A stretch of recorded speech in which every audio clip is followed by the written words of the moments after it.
What's going on, guys? It's Confoy Brothers here, and today we're in a 2017 Mercedes C300. I'm gonna close that. Close it. You can't hear nothing. Noise up in here. And it's gonna be a quick drive, and we're gonna tell you guys what we think about it, because even though we're a Mercedes enthusiast, not liking this car too much. I'll tell you right now, I'm not liking it that much. We just got this a couple days ago for a loaner. The E550's in the garage getting service. Yeah, we have some routine service done.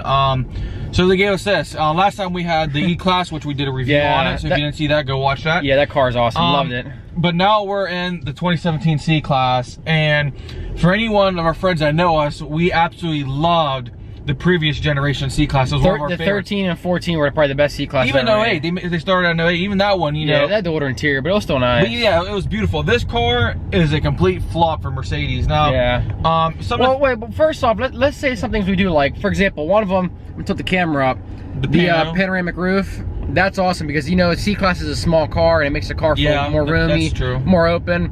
I know some people get a little claustrophobic in the back. And so yeah, that's definitely a nice thing. The steering wheel's nice, but you can get that in any Mercedes. Steering wheel's nice, but you can get that in all the Mercedes now. And what is it? Is it new for 17, the black center caps? Oh yeah. Yeah, they got like the black logos now, so they look really nice. The black badge, make it look more the black badge instead of the blue on it. Yeah, and so that's something we really like. But other than that, in this car, there's really nothing too impressive, honestly. So, it's I mean, I don't know what the MSRP is on this one, but what do you think it was? About 52,000 maybe? Probably about 50,000. 52,000. Yeah. So it's not a heavily optioned car. But the way this car is optioned, it kills it. So, first things first. Well, we'll start with the exterior first. Yeah, we'll start the exterior. The wheels are garbage. Yeah, the wheels, they're hideous. They're so ugly, and they're really small. They're too narrow. I think they're, what are they, 225? I mean, I don't even know what they are. They're terrible. Yeah. The car handle is terrible. The car handles like crap. Like an SUV. It handles like crap. Too much body roll. The tires are too skinny, so it looks kind of wimpy from behind. The whole car looks wimpy. The car from the front looks like, it's honestly ugly. It's sad to say a Mercedes, the brand new Mercedes is ugly, but it really is. The front, they used to put the LEDs on the bottom real nice. Now they don't. They're just built in with the headlights. They look like trash, because you'll see here that the front end, it's all plastic underneath, and that looks terrible. The worst part is the back, the exhaust. The back of the car is god awful ugly. It's honestly, it's so freaking ugly. Like our Honda Accord, the brand new Accord, looks like $1 million compared to this car. This car just looks terrible from behind. What's disappointing is the previous generation C-Class, they actually had exhaust pipes. They actually look proper. Yeah. They were built into the bumper. Yeah, these exhausts are garbage. They're not even exhaust. Yeah. They have a cutout in the bumper, which you'll see mapped. Yeah, like the actual exhaust is not even connected to the bumper. And then there's a little tiny gap.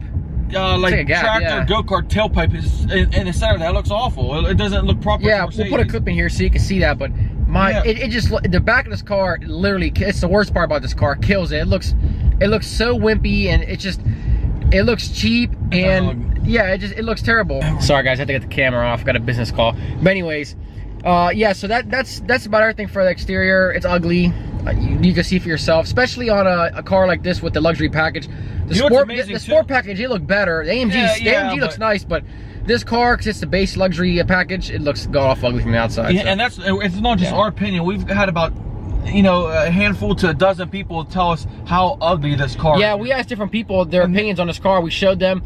I haven't had one person say they like it yet. We've had people say they'd rather have a Honda, a Civic over this car. I mean, that's really Yeah, and this car, not a good-looking car. Yeah, so as far as not in base form at least. Yeah, not in base form at least. AMGs are nice. Now, as far as the interior goes, it looks nice. The center console here, you'll see it in one of the other clips we're about to show you, but it's so wide that it the leg room in the front's like narrow. Yeah, so it's like not even comfortable. So Mercedes, I don't know why you guys made this so freaking wide in the front here, but yeah, like I said, the leg room is really narrow on the bottom, especially if you're a bigger guy like me. I'm not too big, so this is perfect. And I'm only 5'10", 5'11", 6 foot on my NCAA paperwork, but there's no room. And the last generation C-Class, we had a 14, and we had it for 10 days, and we put 1,500 miles on in 10 days on a road trip. There's 4 of us, and we were perfecly fine. There's a lot of room, no complaints.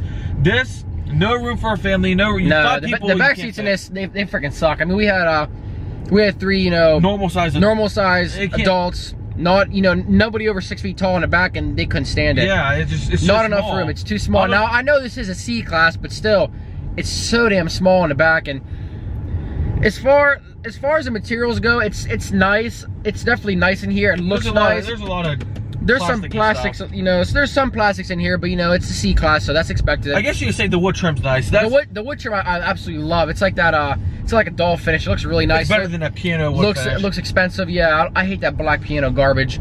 But the infotainment center in here is trash. It sucks. First off, it's ugly as hell. It sits right up on the dash right here, and to control it, you gotta use this knob down here. It's a real cheap plastic feel. It looks like you have to use a knob, which isn't a big deal, but just the layout of it looks terrible. Now I know the E-Class and the S-Class, they all have the real nice, you know, the big screens. It's all built into the dash. It looks nice. This is a C-Class, so I know you're not gonna get that in here, but nonetheless, the infotainment center sucks. Like I was saying, here's the center console.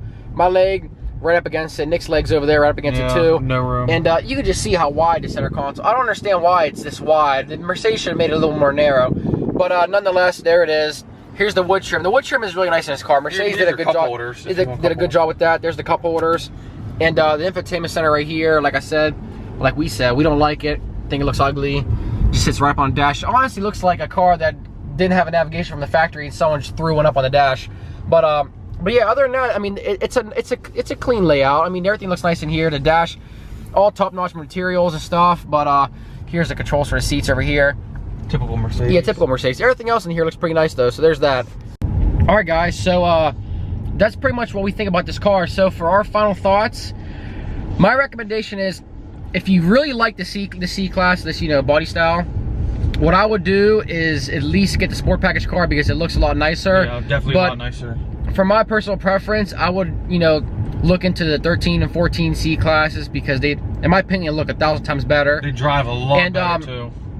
But ultimately, my recommendation would be, instead of spending 50 grand on this, buy a 2017 E300, give one that's, you know, a certified car or a year old that's got like 6,000 miles, and you'll get one for the same exact price. And trust me when I say, you'll be way happier with the E-Class than this car, because the E-Class is night and day better. You don't even have to get a 17. You can go get a 15 or 16. Get a 15, 16 for like 50 grand, 45,000. Not even certified. 15, 16. You can get them in the 40s, 30s. Those ones are depending on options and stuff. Yeah. Depreciation is hitting those things like a bitch. Yeah. So well, just every luxury car they depreciate. You know? Yeah, but I would get one of those because those you get a lot more room. You get the better roomy. It's a better looking car. The E-Class in general is just a better car. Engine. But yeah, that's what we have to say about this Mercedes. So if you guys have driven this car, or if you're in the market for one of these cars, let us know what you think about it. What you think about it. Yeah, we're curious to see what you guys have to say about it, because obviously we're not a fan of it. We think Mercedes messed up on this car, but luckily for the next year, Mercedes should be coming out with a refresh, right? It's been 3 years, yeah, because this is 15 was the first year for this body style. New one, because this one's not that great. Yeah, hopefully. So there it is, guys. That's it. So if you liked the video, be sure to thumbs up, subscribe to see more of our content, and let us know what you think in the comments. So take care. Thanks for watching our video.